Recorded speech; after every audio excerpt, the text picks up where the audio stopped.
¿Qué tal, queridos hermanos? En este día 27 de junio vamos a reflexionar sobre el Evangelio de San Mateo, capítulo 8, versículos del 5 al 17.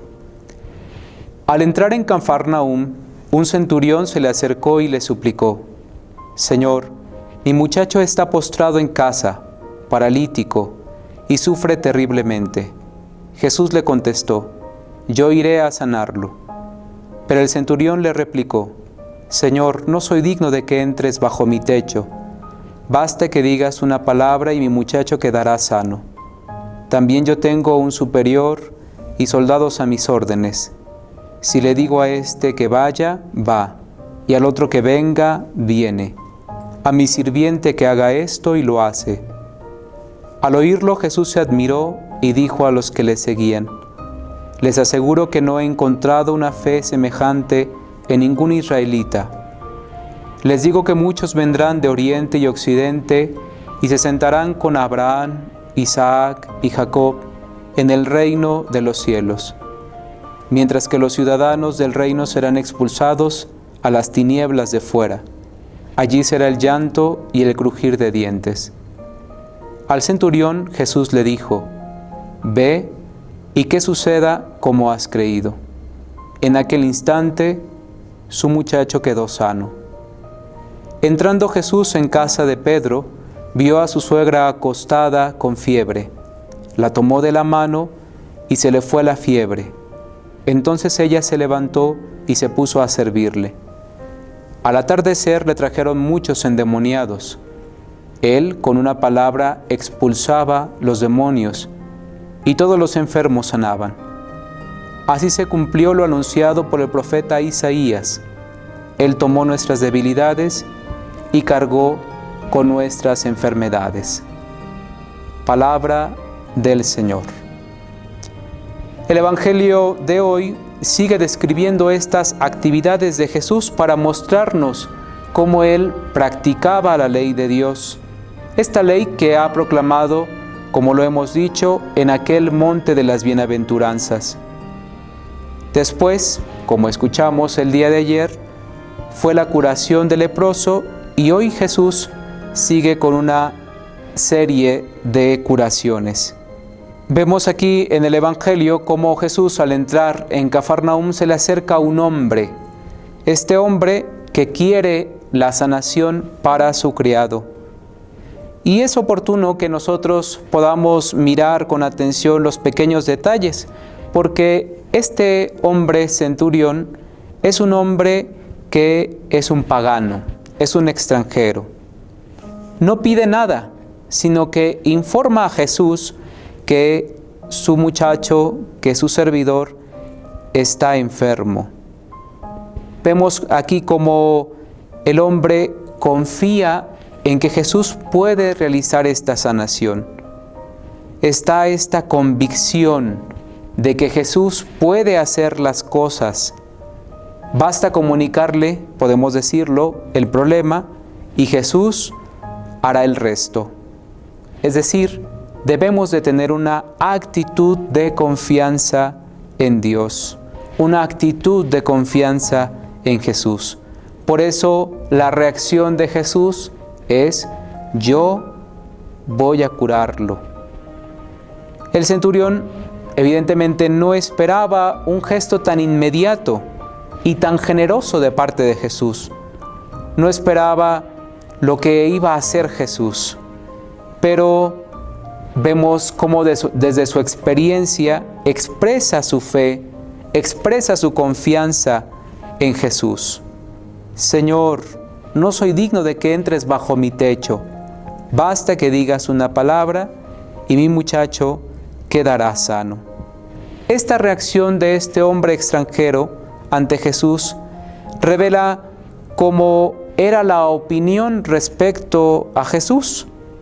Jesús era alguien en el cual se podía confiar, y que Jesús no rechazaría a aquel que se acercara. Por eso Jesús sigue con un comentario: «Les aseguro que no he encontrado una fe semejante en ningún israelita».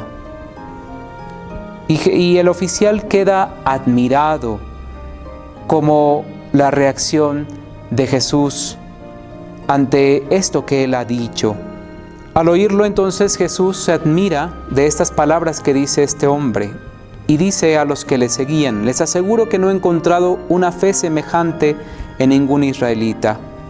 El mensaje de Jesús, podemos decir, no es en primer lugar una doctrina o una moral, ni tampoco un rito o un conjunto de normas, sino el mensaje de Jesús es una experiencia profunda de Dios que responde a lo que el corazón humano desea. Después, la siguiente curación es hacia la suegra de Pedro. Jesús entra en la casa de Pedro y cura a su suegra. Esta suegra que estaba acostada con fiebre, dice el Evangelio.